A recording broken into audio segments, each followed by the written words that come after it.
So if you guys don't know, I did a good teaser on her, but this is Whitney. Okay, passiveinvesting.com. Okay, we'll start there. Founder of Ash Wealth. She's written a couple books now. She's a Bigger Pockets author.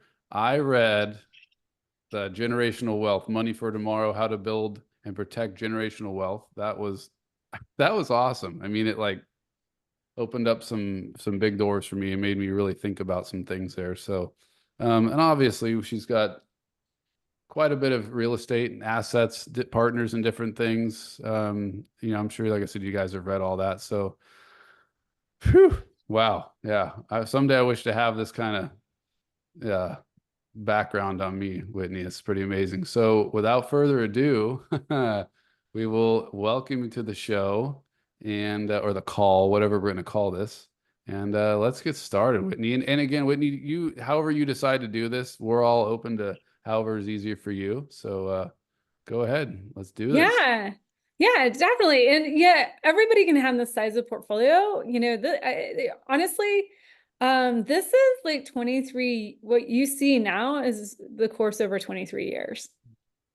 So just remember, like, it takes time, and it's like, for me, it was hockey stick growth. And so like the bulk of my growth happened like in 2014, 15. Okay. And then like shot up from there. But like the first like 12 years, we're trying to just kind of figure out like what it is that where is my fit here? I started off doing a lot of living flipping and house hacking. I've got a presentation, I'll pull it up here in a second, but I started off in 2002, just honestly by accident. I bought a house with a significant other. A month later, the relationship fell apart. And then all of a sudden, I've got this house. I think it's going to sink me. And not only that, my partner was supposed to be doing the rehab. I was the money partner. I was not the muscle in the deal. He's the one that had all the skills. And then, here I am, it's got green shag carpets, psychedelic daisies painted all over the walls, walls in the wrong spot, and guys, YouTube didn't exist back then. So I had to like learn from a book. And I still had the book, Home Depot 123 book, amazing book. Not good for teaching you drywall. That's the only like weak point of that book. And I shouldn't have been doing drywall anyways myself. But long story short, after 11 months, here I'm thinking this project's going to sink myself. I've stuffed it full of roommates, and I sell the property 11 months later. And then I'm like, oh my gosh, I put $52,000 in my pocket. I'm like, whoa, that's like just about 2/3 what I was making this year in my day job. But I had to travel 80 hours a week for that. I'm like, oh, wow, I'm in the wrong business. Like, how many more of these projects can I do? And this was like a side hustle. And not only that, I hadn't been paying for the principal, interest, taxes, and insurance on the property my roommates had, and the utilities. So I was house hacking at the same time. So my next deal didn't go nearly as well. If you guys have ever heard the story, I did a podcast, a few years ago, with David Green and Brandon Turner, and we briefly touched on how a bus fell into the roof of my second property. And yes, a bus, and that does happen. It's called gravity. When your house is on a mountainside, if the bus is parked above you, it can fall into the roof of your house. So, long story short, once I kind of got through that hiccup, I'm now married. My husband goes, "Are you sure you want to do more real estate projects?" And I'm like, "I got it figured out now. I know all the wrong things to do." Now, did I really truly have it figured out? No, but I had taken some huge lumps and made some huge leaps in my lessons and learning. But fast forward, did several more live and flips and house hacks, and then eventually we decided that I wanted this, thing called cash flow, and I was struggling to get it, and I was like, oh wait, if I put a tenant in my property, cash flow. So scaled 36 single family, rentals. And then I decided I don't want to manage the manager on all this stuff. I don't want to handle all the insurance claims. I don't want to, this is taking up too much of my time. This is supposed to be a passive income. So then I started going into larger projects like multifamily, and then eventually general partner on several multifamily projects. And then, I was in a good part of my, again, that hockey stick growth, and I had more capital than I did deals more capital to place. And I was like, okay, I need to diversify my portfolio, because right now I'm the single point of failure in my business. Like, So then I started investing in other passive deals with other operators. And then, I've learned a ton, I've expanded into self-storage, express car washes. I'm talking a lot about real estate debt these days because that's the part of the market cycle we're in that it's not really giving us a whole lot of equity deals right now. It depends on where you are in the United States, but boy, with the credit leaving the banks right now, if you can be the bank for somebody else, there is money to be made there. And it can keep your capital liquid. So whenever the market does start turning around, we come through that hypersupply recessionary phase, start moving into recovery part of the market cycle, your capital is, fairly liquid, you can get it back, and then now you're motoring again. So I want to just take an opportunity to, Jeff, can you give me the power to share my screen? Yes. Let's see here. Multiple. There you go.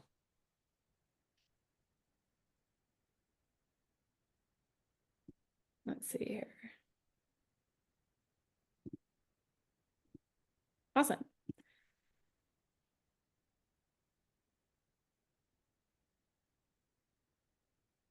So, this is we're going to go through parts of my presentation that I titled How to Retire in 7 Years or Less. Now, this is the equity side of things, you're just like, I'm doing the equity. That's what you guys are here, raising private capital. But I want you to entertain that there's more than one way to be able to like hit those numbers. And especially you can be able to like, take that if you have stagnant dollars right now, where can you put them and what kind of return can you generate? So this is just what my portfolio looks like today: over 6,500 residential units, 2,200 self-storage, 15 express car washes. I used to say and a camper van rental business, but we sold it at the beginning of the summer and got our summer back. I'm so excited about that. That was fun. But really our result that we've had with our portfolio specifically is we've been able to, get 100% choice and freedom on how we spend our time. And, it's not all about the money. Okay. Money is a tool. What are you going to use it for? Okay. And, I talk a lot, to groups about time freedom, location freedom, choice freedom, and impact freedom. That financial freedom helps you get those others. And even you don't even have to hit financial freedom. You just need to be somewhere along that journey. And this is what we help people do at passiveinvesting.com, whether it's through debt or equity placements. But again, I want to show you guys a couple of different ways that you can think about taking your capital. If you've got it sitting in the bank right now, you're struggling to figure out how to get it to make a return, how to keep it liquid, how to maybe diversify your portfolio, not be the single point of failure in your portfolio, like what you can do. So, it's a litigious society. I just have to say what we share today is education. It's not financial, tax, or legal advice. So make sure to consult with your investment team before making any investment decision. All right. Now I see a couple of people driving. I hope you guys are safe. But if you want to, connect with me, you can do so at passiveinvestingwithwhitney.com. Here's a QR code. There we can hop on a free one-on-one call to discuss how passive real estate can actually help you achieve your goals, even if you're an active investor. So you can go there. You get access to all of our free resources, like our master classes and boot camps. And if you're looking for deals, you can also check them out there. And then thank you to Jeff for the nice like little segue plug. I also have the book Money for Tomorrow that's out on Bigger Pockets. The cool thing is you can also get it on Amazon, but the cool thing about getting Money for Tomorrow on Bigger Pockets is that you get some webinars along with it to help you implement the book. And really this book is for any investor in any phase, in any asset class. This is really the book that I wish I had when I started investing, on how does money work? How do we create it? How do we keep it? How do we grow it? And then how do we pass it on? And so it doesn't matter if you're an active investor, passive investor, this is all about investing from a place of fortitude and strength. So let's help you get that. Now, normally I'm doing this presentation and I'm helping people understand how to orient from being an employee and then coming into like passive investment.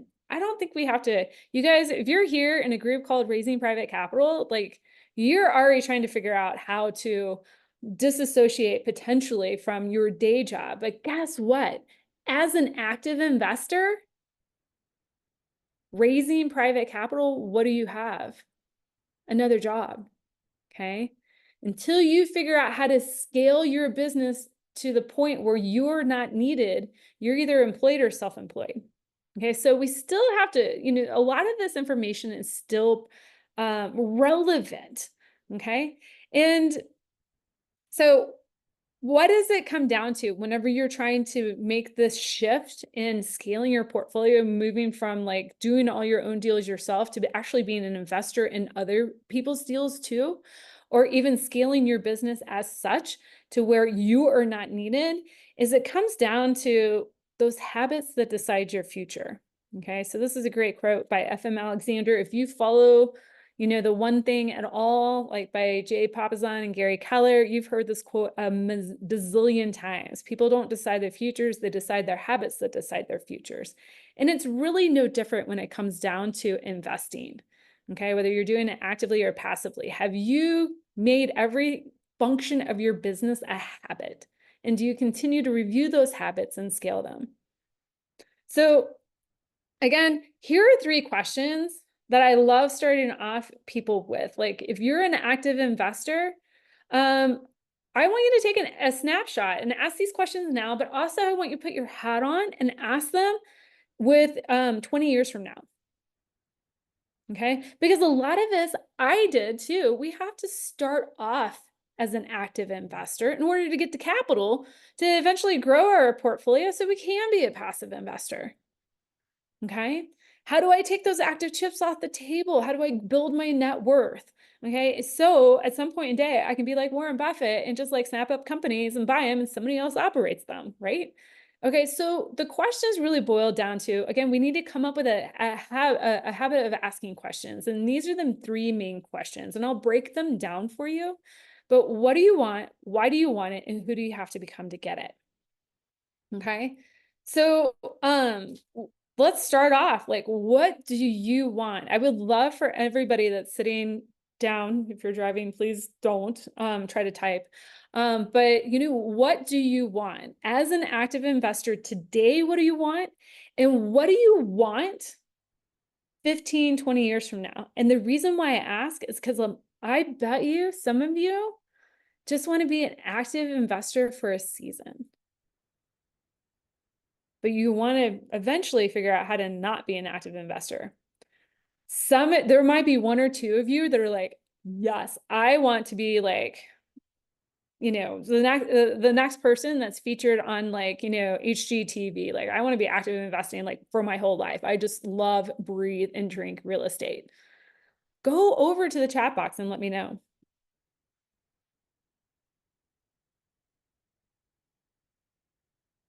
Freedom. Somebody says they want freedom.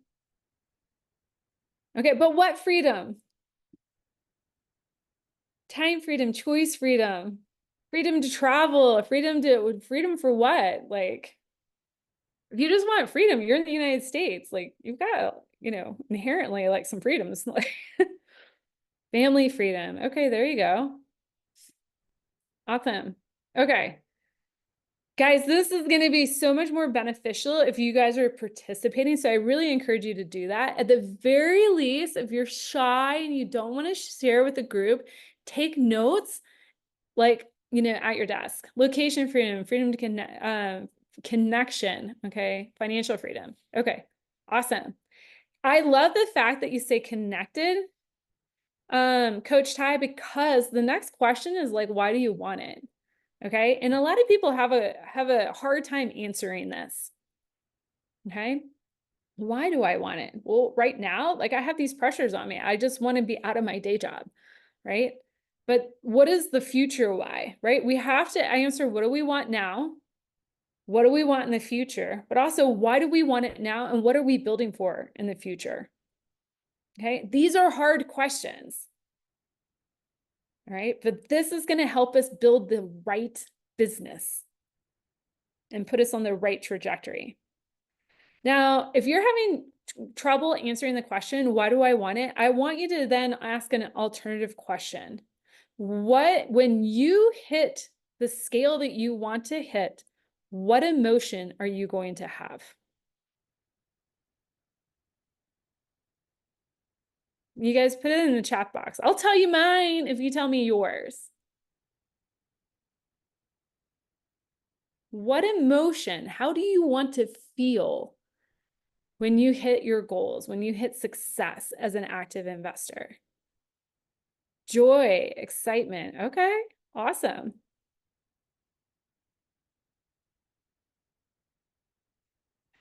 Proud. Okay, okay. So for me, this was a huge content. Oh, I love that. Satisfied. What does that mean? Right? I love it. You guys are participating, completed. Okay. Accomplished. Okay. These are great emotions, but we got to dig further. We got to dig down further because we don't know how to check the box as accomplished. We don't know how to check the box as satisfied. We don't know how to check the box on no pressure. Okay, those are hard emotions to check the box on. And this was a really hard thing for me to learn. Okay, so I'm going through my whole, scaling my portfolio. I'm building 36, the rental units. I'm transitioning to multifamily. I'm doing all these general partnerships. Okay, and then I'm like chasing and chasing and chasing and chasing. And then it was like, okay, I've got 10,000 coming in a month. I got 15. I got 25 coming in a month. I'm approaching 30, 35. And then I'm like, I had a coach ask me, like, when's enough enough? If you're burnt out, when's enough enough? I'm like, I don't know. Because already have like 4 times my income coming in. I don't know when enough is enough. And so you have to ask those questions of like, how do you want to feel? For me, it took me a while and I landed on, I want to feel strong. So meaning, do I have enough time to concentrate on my own personal health? And do I feel strong? Do I have enough time to work out, take care of me? Do I feel strong mentally, spiritually, physically? Okay. Do I feel strong in my relationships? Do I feel connected in my relationships? That was my other, was I wanted to feel strong. I wanted to feel connected. And then I wanted to feel light, meaning I got light coming in from the window. I got, the walls in my office, I repainted them so it was light, but I also wanted to feel light in my business, that it wasn't something that was coming down on me, a drudgery that I had to do every single day, a grind. Like I wanted things to, feel light. And when I really landed on those 3 adjectives on how I wanted to feel, it allowed me to kind of pick my head up and go, oh, I kind of have that right now. Or how do I reorient? Okay, so this is super huge because if you're an active investor, remember, we already said that you've got a job. Okay, so we got to kind of figure out where the goalpost is. Otherwise, it's always going to be a complete grind. All right. So part of the question is how to retire in 7 years is that you got to know where's the line where I'm going to retire or take a step back or shift my focus. Okay. All right. And then the last question is, who do I have to become to get it? All right. So who do you have to become? This is where, that's why I wanted you to answer those questions right now, because what the actions you need to do right now to raise an immense amount of private capital to fund your business is going to be different than the you in 5 years as you're scaling, and the you in 10 years if you're scaling, or the you in 15 years if you decide, hey, I'm gonna take a step back from my business and let my son run it or daughter run it, right? Or if I'm just gonna fold my business and do something else.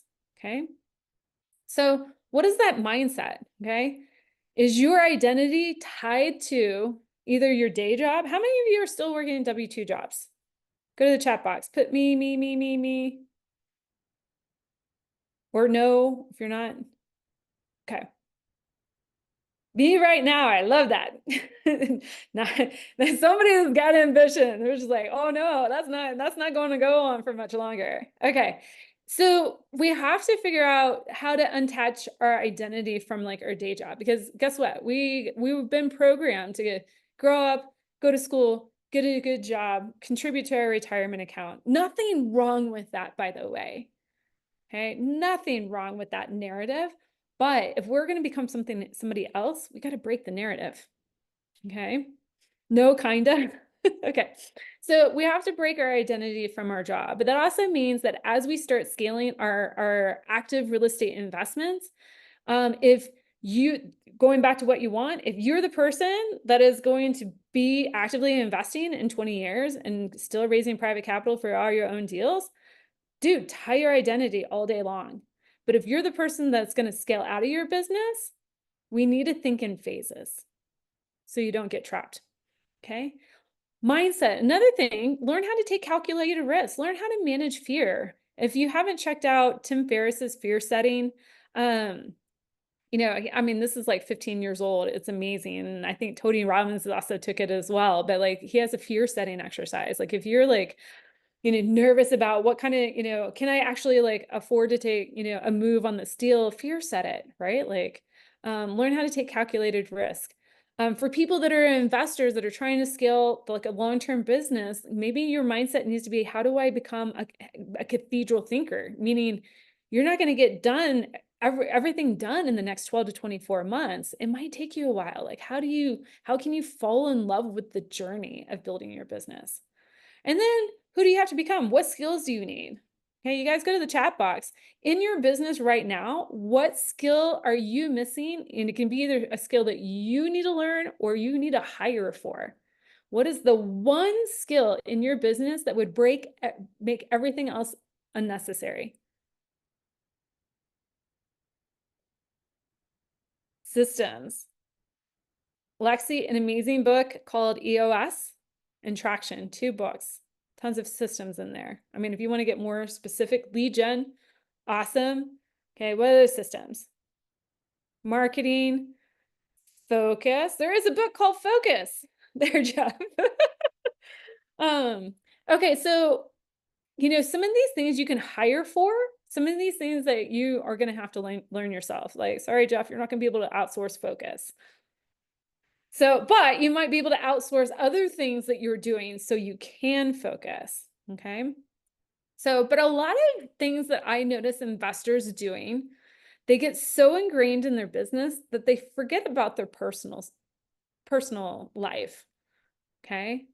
They're just like chasing the next deal. I was the same way. Okay. You can't forget if you're coaching soccer and all your kids show up for soccer practice, what is the first thing you're going to have them do? You're going to have them run around the field and start passing the ball, right?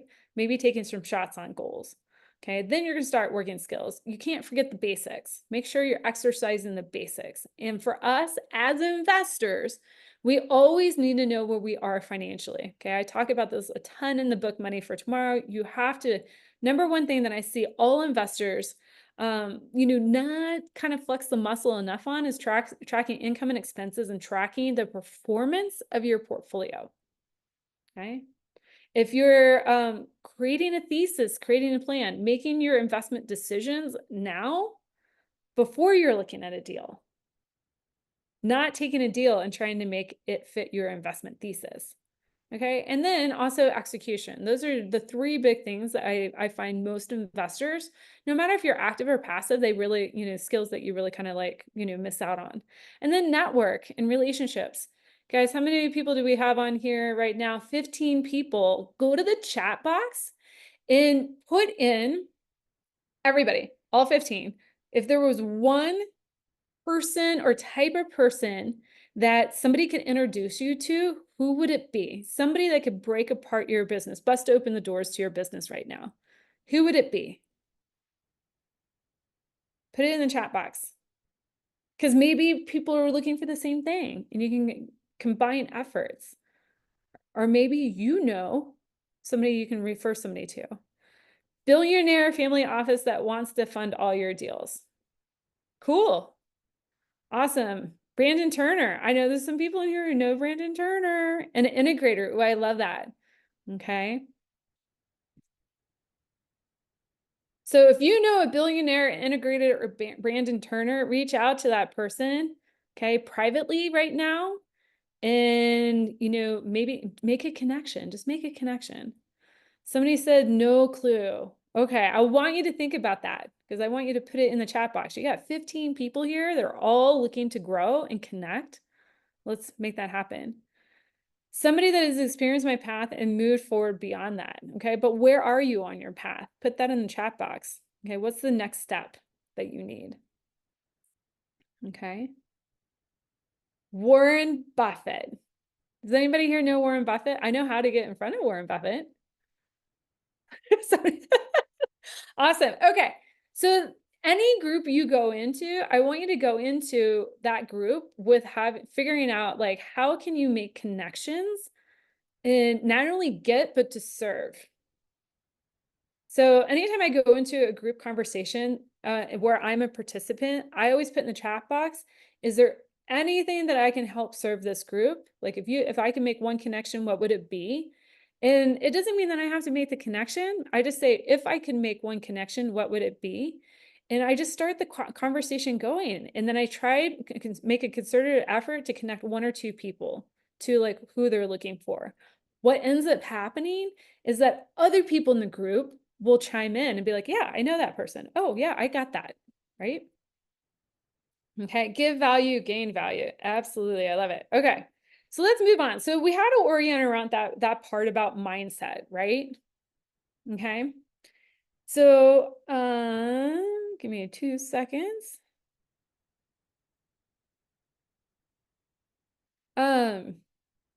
Okay, so now let's talk through like the principles to building wealth and hedging risk. Okay, so we're going to look about retiring in 7 years. Okay, in my book, Money for Tomorrow, we talk about like how to create money. Okay, part of that is related to mindset. Then we talk about how to keep it. Then we talk about how to grow it.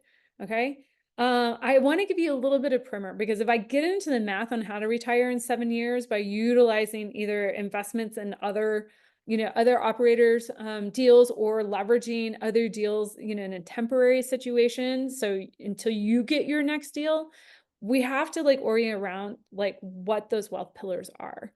Okay. And the first 4, okay, there's 7 of them. The first 4, we're going to go into in some detail. The last 3, we're going to, kind of motor through because you guys are, in real estate and doing this actively. And so you're your own operator, you're using debt. Okay. You already know about inflation hedging. So you don't need me to teach you that.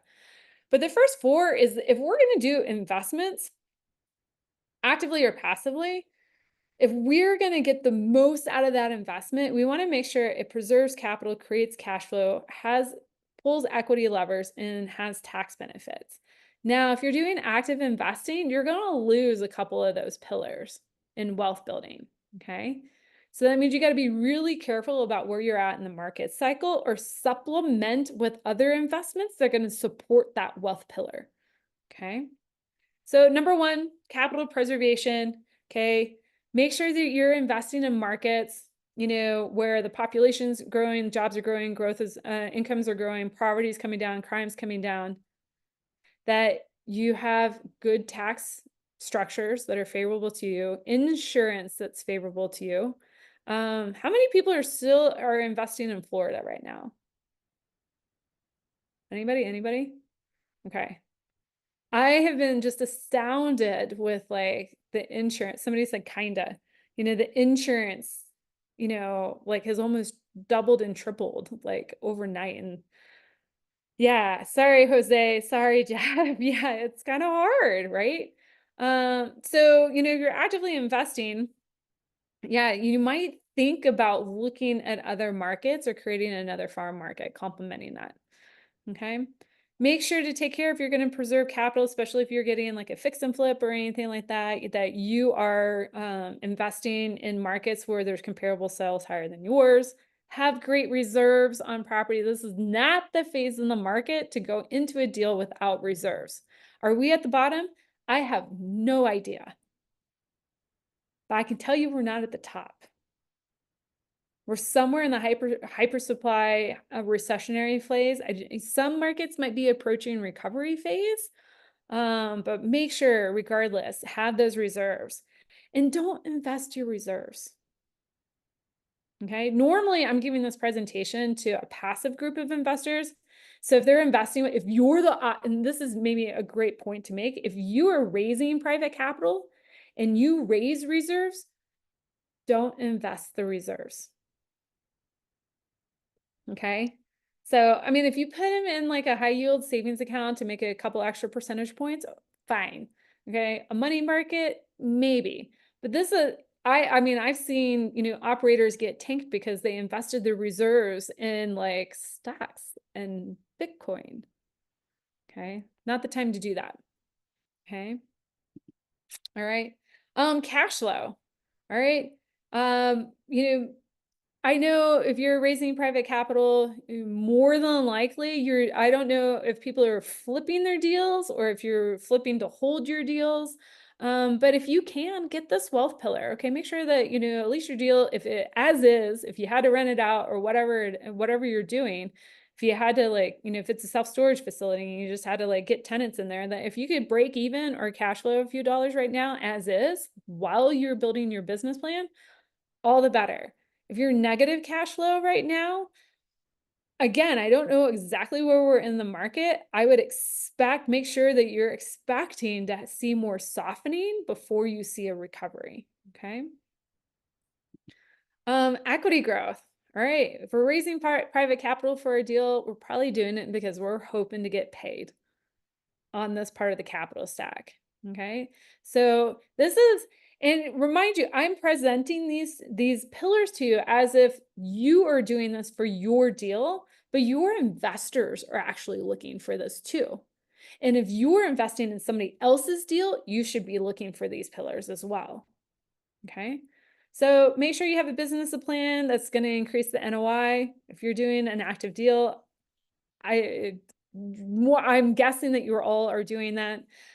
Sales comps are higher than the subject property. You're running a great sensitivity analysis and making sure that you're stress testing, okay, that reversion cap rate is still in place.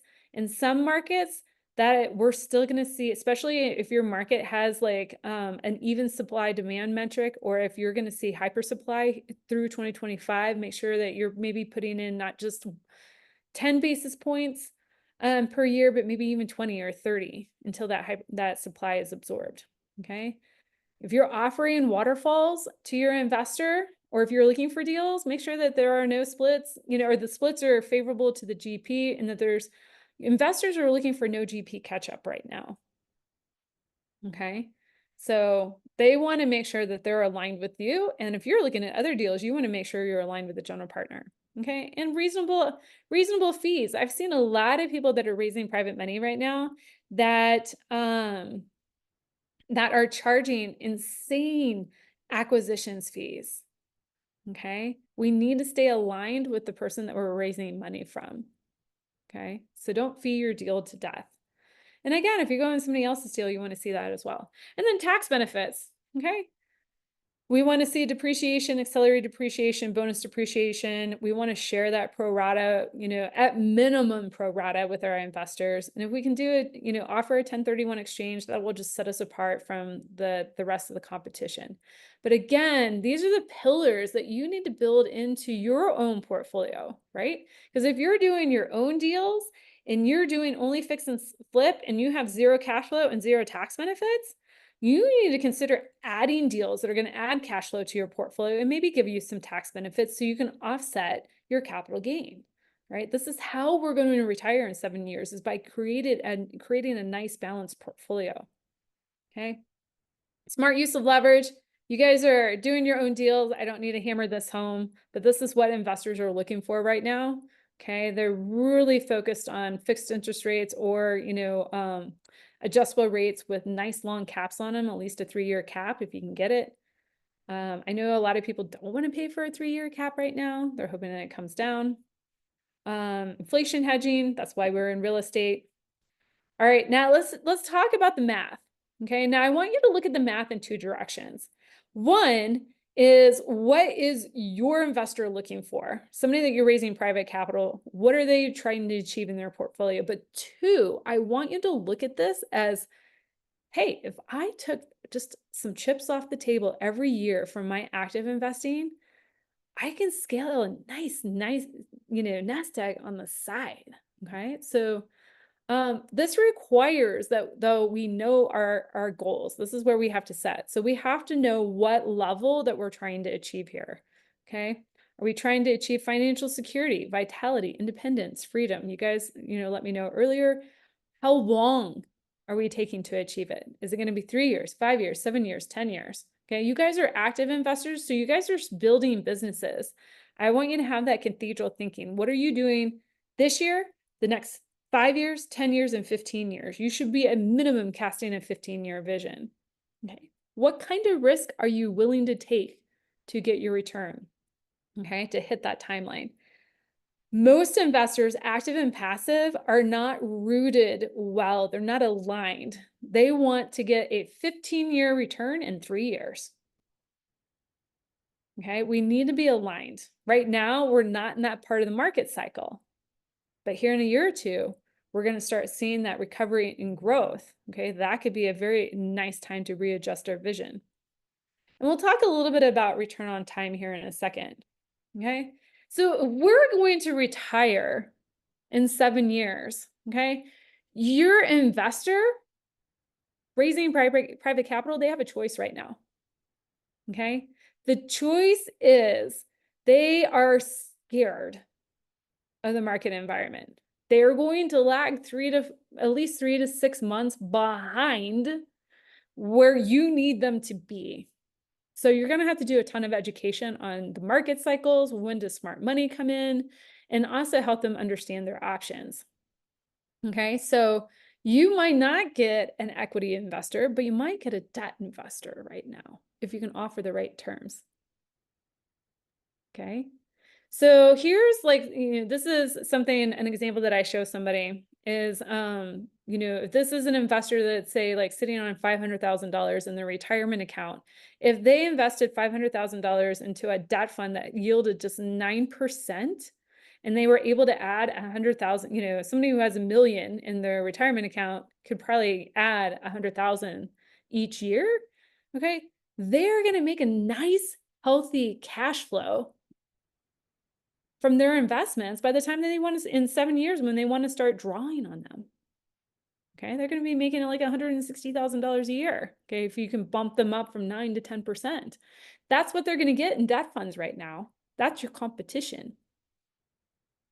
Okay, so how can you offer this to your investors right now? This is what you're competing against. Okay, now I also want to show you the example of what if you took your chips off the table and started creating a little nest egg for yourself to start bringing in some cash flow, so you could take the ease off your business, the pressure off your business. Okay, if you took $100,000 in capital off the table, from every one of your deals for the next 7 years and put it into debt, a debt fund, at $100,000 investment, you're probably going to be making 8%, maybe upwards to 9%. In 6, 7 years, you're going to be making like $81,000. Who would love to have an $81,000 paycheck coming in like clockwork passively? I would. Okay. But again, I want you to understand, as an active investor, what are you competing against? But also as a passive investor, how, somebody said, yes, please. How you can orient around creating this freedom for yourself. Right? Now, this is what your investor's waiting for. They're waiting for the equity deal. They are camped out in a debt investment or in a high yield savings account or in a money market account, waiting for the tides to turn. Okay, so you either need to give them the product that they're looking for. It's what I am educating everybody on right now. Like, I just got off a call with, I was telling, Jeff beforehand, a call with over 300 investors, and, from the one thing, and I was telling them, I'm like, hey, look, this is an amazing place to park your money, is in a debt fund right now. Wait until all, the market changes and these equity deals, turn in your favor. So you got to know what you're competing against, especially if it's hard for you to raise money right now. Okay. Now, if you're going to, say don't want to put your investor in the debt position, but you want to put them in, an LP position, an equity position, this is what your investor is looking for right now. Okay. Your high net worth investor, they're looking to, get these type of returns so they can grow and scale their portfolio in the next 7 years. Now, here's the thing. Most savvy investors know that debt is going to be far more stable for them and flexible for them right now than the equity piece is. So they're waiting for these equity terms to get a lot better. But this is pretty standard what we've been seeing in the market for like the past 4 to 6 years, 7% preferred equity, 2x equity multiple in 5 years. This is what they could, potentially look to make. Okay. But you can create this type of flexibility for yourself as well in this market if you took chips off the table and diversified into other operators and not just had that single operator risk. Question came in, what is the hold on a debt deal right now versus equity deal? Yeah, so it depends. Let's go back here. I love note funds specifically for that reason of flexibility. Okay, so a note fund, we have a debt fund. I'll just use it as an example. Is at $100,000 investment, it offers an 8% preferred return, no lockup. Okay, so once your funds are invested on day one, you can redeem them. We have 90 days to get you back the funds, but we often return $100,000-ish, like in 14 to 21 days. Okay, so incredibly flexible. You're earning twice as much as you are probably in a high yield savings account right now. And those rates are just going to come down. That 8% is going to stay there. Here's the cool thing. You could take the monthly distribution or you could allow it to compound. Okay. This is the other thing that you're competing against. Investors know that if they invest at 8% return and they allow it to compound, in 10 years, they're going to get a 17% IRR without they're going to be in the lowest position in the capital stack with minimal risk. Okay. So this is why you just have to create tools in your environment and why it's also worthwhile for you to fortify your own portfolio and take some chips off the table. Okay, know what you're competing against, know what you should offer your investors, but also why at the same time, why don't you take advantage of it too to create that type of flexibility? But yeah, if you want, I'll give you my contact information. If you're interested and want to look at our debt fund, either for your own personal portfolio growth, or like I said, I said at the beginning, know where your operator is investing reserves. We do have operators that do invest reserves into our debt fund. It's not something that I'm advocating, but it is a tool there for you that you could do it. Okay, so now buyer beware. There are other debt funds out there that will lock up that $100,000 for 3 years. They'll give you maybe like a 9% or a 10%, but they're going to lock it up for 3 years. Okay. That makes it really difficult for you to be able to pull that out in 6 months and go do the equity deal that you want to do. Right? Yep. I'm glad you asked that. Cool. All right, so really at the end of the day, you have to I actually encourage all active investors. I actually have a blog waiting to be published on Bigger Pockets right now. Maybe Jeff will forward it to you whenever it goes live. It walks an investor through the evolution of how they value their time. Okay, and so keep that in mind as you scale your real estate portfolio actively. Again, if you're that active investor that always wants to stay active and you breathe, real estate, you love swinging the hammer and buying the paint and rolling the carpet, or you love managing teams that do that, awesome, more power to you. Most people don't. They, at some point in time, hit burnout and fatigue, and they want to transition to a more passive portfolio. They think they're giving up money, and they're really not, because the average, say like an active investor they have to spend $750,000 a year, right? Or not $750,000 a year. I almost gave myself a heart attack, guys. It's late in the day. 750 hours a year in order to hit rep status, right? Okay. Now, for me in my portfolio, when I was doing fix and flipping and raising capital, that equated to $450 an hour that I was making for every hour I invested. Do you think that's good or not? I mean, it's, you know, multiples on what I was making in my day job, right? But when I started diversifying into passive real estate, I got my time and attention back. Then I realized I could do both active and passive investing. And the funds that I make from my passive investments, this is the reason why I always say I make more money passively, is because I spend maybe 12 hours a year managing my passive portfolio. And so what I make from my passive portfolio, I'm making closer to $35 to $4,000 an hour for every hour that I invest. Okay.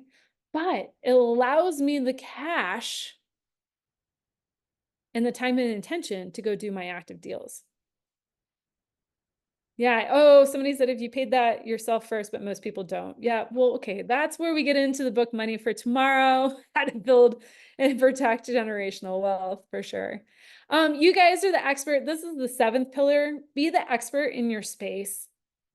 Okay. So make sure you got the, you know, firm knowledge of your strategy, the expertise and track record, ability to secure, you know, lending, raise reliable capital. I know that's why you're all here, and I'm happy to answer any questions. You know, this is what I've spent, you know, the past 8 years doing, is raising private capital, and then also build that professional team and network for sure. All right, I hope I provided some value. I mean, I kind of adjusted the presentation as we went through it because I saw a thread here to make it applicable so you guys can build your own active business, and you would know what you're competing against in today's market and maybe why it's difficult, but also how you can take advantage of that right now and bolster your own portfolios. Was this useful? What did you love? What would you love to see? And also, if you got any ahas, any like realizations, put those in as well, because that is huge. That's always a question I love asking after any presentation. Like, what did you learn? What were the ahas here? So assimilate the information. Yeah, Whitney, I can tell you, there's all kinds of ahas for me. Yeah, just this is why I love having you on. I know, like I said, this show is about raising private capital, but the whole generational wealth and like passive investing and stuff like that, and like that last slide you just had on, I think it was the last slide where you showed like the hour, how much you're making. No, one more back, I think. Yeah, like come on, man. Like if that doesn't, why would I mean?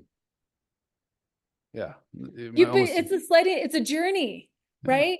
Unless you start off with an inheritance or some other windfall of money, I mean, you can't just jump right into making $3,000 an hour unless you've got like the back. So I kudos to you guys. You're here, you're doing it. You're doing those active deals so you can get there, right? But just, you know, again, you have to track your hours for rep status anyways. Track your hours, track your income at the end. You know, maybe you do this quarterly, biannually, at the very least, every single year. Track your return on your time as a metric of how your portfolio is performing. Mm. Okay. That's going to force you to make efficiencies, you know, capitalize on efficiencies. Guys, we went up there, you know, some of you need to hire, learn how to do marketing. You need to hire a marketer. Like, do you need to learn how to do marketing? Heck no, hire a marketer. They can do it far better. Okay.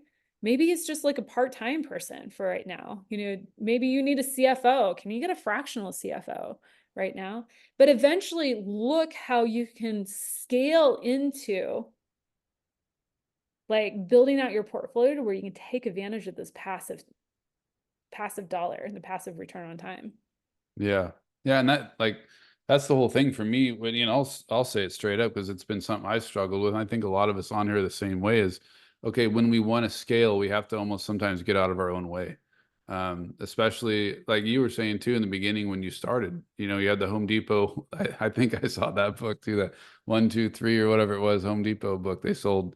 And you were doing a lot of it yourself, but that's the thing where we have to be able to depart from that a little bit, trust others, and implement the steps and look more into the passive side of things.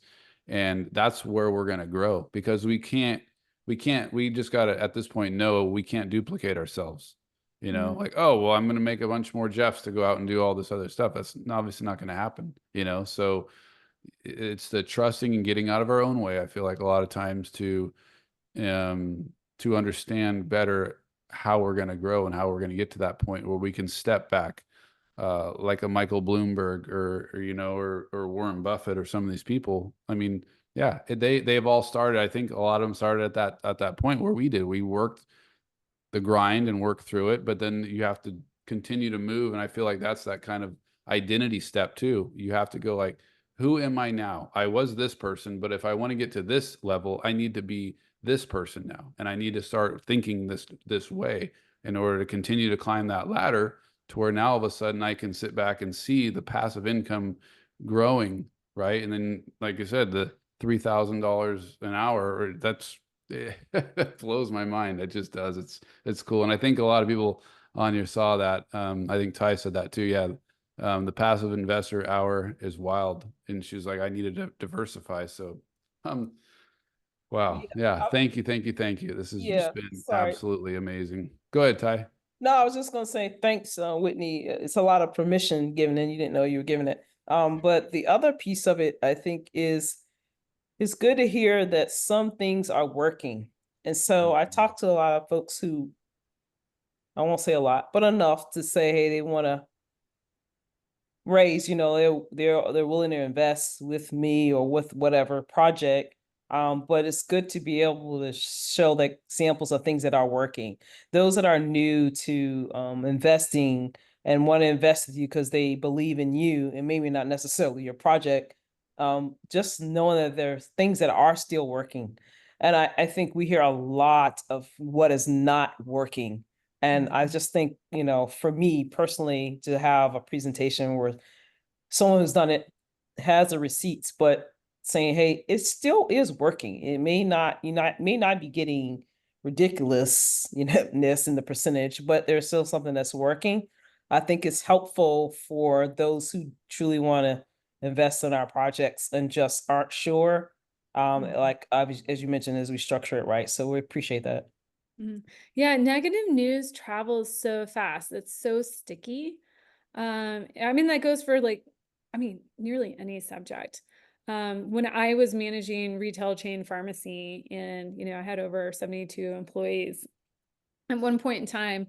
And, if a pharmacist treated a customer, I was just like, if you were in a bad mood, because pharmacists, oh my gosh, like they just get hammered.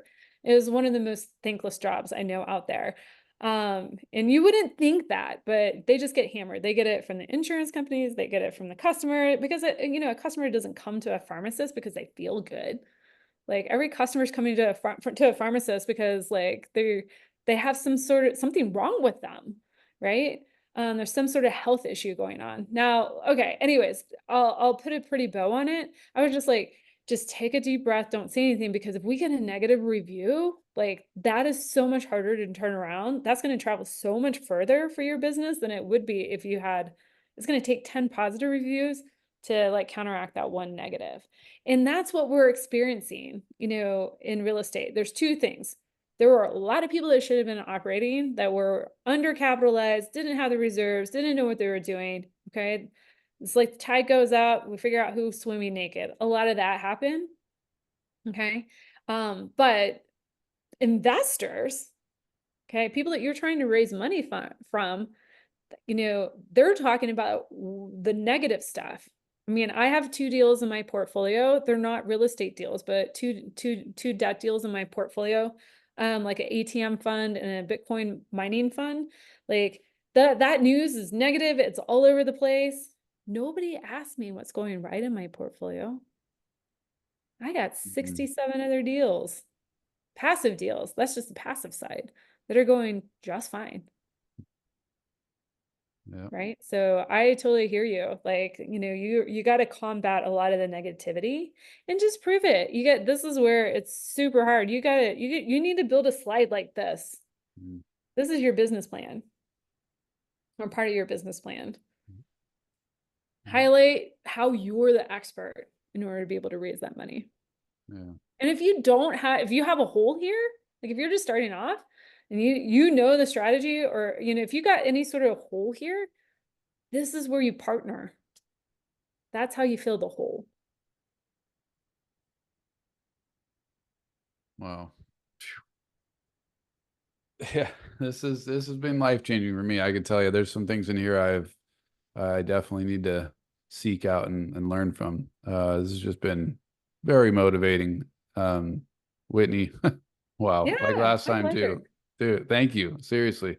Thank you so much. It's been an absolute pleasure. And you guys, there's that QR code if you want to scan it again and check it out. I just went on there and filled out that info for that. That's awesome. The book is amazing. Like it really is. Go on Amazon or go to Bigger Pockets and pick it up. It's worth it, you guys. Trust me. I know, again, we're talking about raising capital, but this whole side and learning about generational wealth and protecting it is, I'm telling you, it's a very, very good book because what are we working for? What are we working towards? Right? There's a point where we are going to get to where we want our children or our grandchildren and stuff like that to maybe continue this on and carry this on.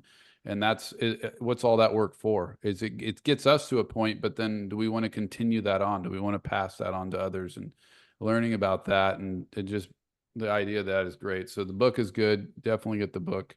And Whitney, I'll also, when you get that blog up or whatever on Bigger Pockets, if you want to forward that to me, I will post it on our WhatsApp group and then see if I can get it on our Circle app too for everybody to check out. So that would be awesome. Awesome. Yeah. But thank you. Seriously. Thank you so much, y'all. This has been amazing. It's going to be recorded. So I will also have this up on my YouTube channel, The Stash Investor, if you guys want to check it out later. That's all I got, Whitney. I really appreciate you.